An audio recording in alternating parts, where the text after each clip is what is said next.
I want to add a vise to my mobile workbench, but I haven't been able to find a style of vise that really suits all of my needs.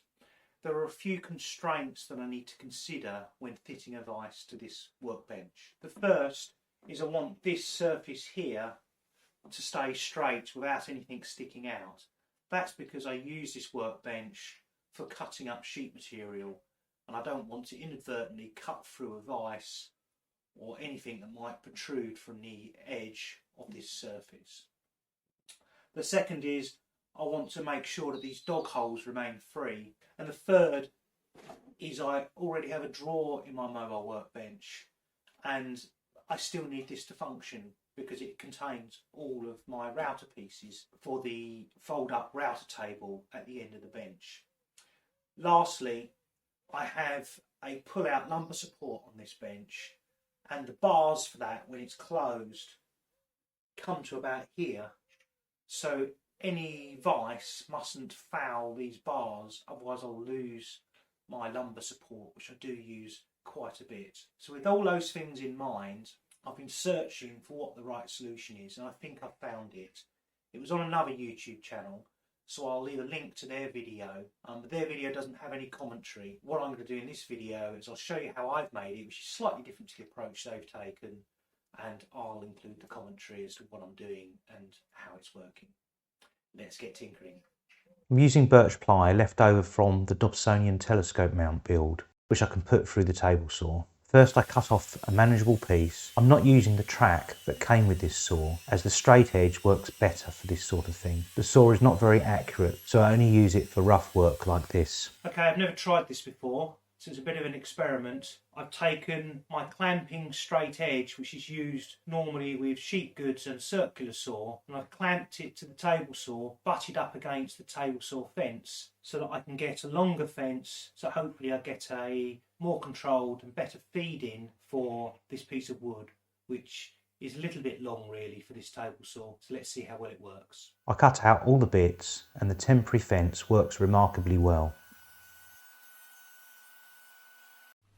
So let me explain this clamping system. Draw this to scale. This is the worktop. It's 36mm thick, and it's got dog holes and whatnot in it, and it overhangs the frame, and this is a piece of the frame. Now normally if you wanted to clamp a piece of wood there, then you need something to clamp on, and what I could do is have a piece of wood here like this that would allow me to put my clamp there like so and clamp it, but that's not what I'm going to do. The reason I'm not going to do that is you need 3 hands, 2 hands to hold the clamps and another hand to hold the workpiece as you clamp it, so it's not a very convenient way of clamping. So the approach I'm taking is I'm going to add another piece of wood here, provide a clamping surface, and then I'm going to add another piece of wood here with a gap between those 2 pieces of wood as another clamping surface. Now obviously that can't just hang there in mid-air, it needs to be connected to something,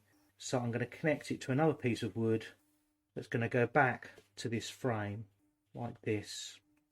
And if I now clamp something on there, I can use the clamp like that, and then these clamps will hold themselves in place because of that slot, so that you don't have to worry about holding the clamps while you're trying to hold the workpiece to clamp it. Now if we think about where the forces are here, with this glued and screwed to the end, the tendency for this is it's going to want to go that way. So the forces are down this way and across this way. By having this piece of wood right up against the frame, I can counter all the forces in this direction, but I can't counter the forces coming down. So by adding another piece of wood in here, then I can counter the forces that are going down as well, make this quite a rigid piece. So there'll be forces pushing in this direction and forces pushing in this direction, but this is all going to be screwed up here into the workpiece. So then when I use my clamp, like so, piece there like that, if you get the idea, it should be quite sturdy. And it means that I've still got this cavity here, and this cavity here is the area that houses the bar that I have for my slide out lumbar support. and all the mechanism for it, so I can avoid all of the lumbar support mechanism, yet I can still create this clamping surface.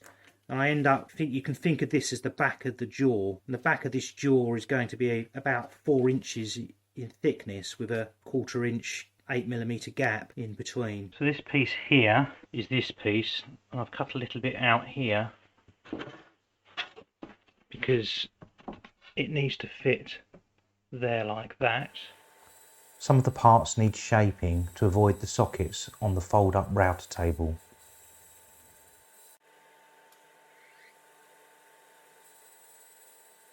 So this piece here is this piece, and I've had to take a little bit out here to accommodate the socket. So this piece here is this piece of wood here. I've taken this corner out again to avoid the socket. So just showing this lower jaw, this piece and this piece dry assembled, it looks like this, and that's the cavity that I've created there for the socket. Everything will be glued and screwed, so I'm piloting all the pieces ready for assembly.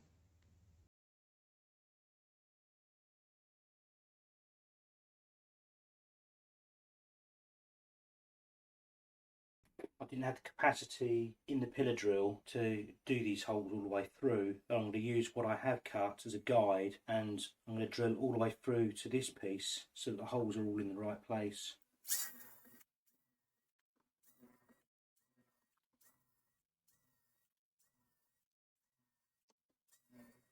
I now countersink all the holes ready for the screws. Spread the glue using Evolution's Perfect Glue Spreader and clamp it ready for screwing.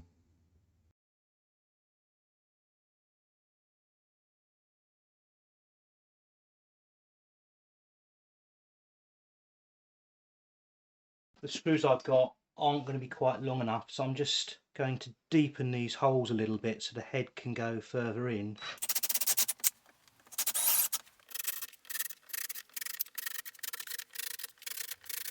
I assemble the whole lower jaw first so that I can fit it to the bench in one unit.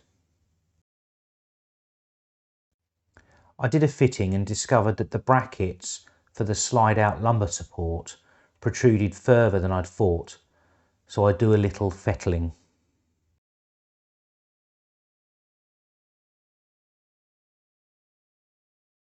So I've done a test fit. I don't really like that I can see the screws, and as it happens this gap's a little bit too big, so I'm going to add a shim to this that hides the screws, and it reduces the size of the gap, and that gap works better with the clamps so they don't flop around so much. So I'm going to take that off and glue that piece in place. I'm really glad I did this bit. It makes the whole project look so much better, and the smaller gap works better with the clamps, so it's a win-win. Okay, just returning quickly to this diagram, you'll remember that I made a bit of a recess here for the screws. This is a scale drawing, so this screw, or these screws, are going to go up here like that, and my original intention was to come from the back and screw another screw in like that. Now, gaining access to the back is quite difficult because there's a drawer here that's not that easy to take out. I'd have to unscrew it all, and I don't really want to do that. So what I'm now planning to do is add a little square section here, which I can screw this way and also screw this way, and that way it can't move, it can't go down, and it can't go out. So I'll still have this screw here, and I think that will be enough to keep it very strong and sturdy. So let me show you how this works. It is really just a fancy T-track for clamps. So you just get your clamps and slide them in. Because they're held there, you don't need lots of hands. You can get your piece,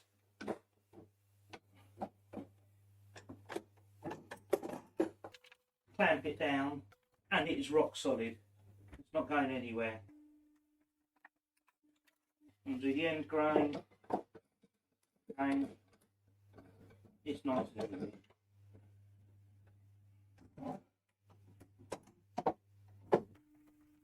And of course, because it runs the whole length of the bench, you can clamp very long pieces. I don't have a piece to show you, but you can clamp something that's 1 metre long, which is 3 foot quite easily.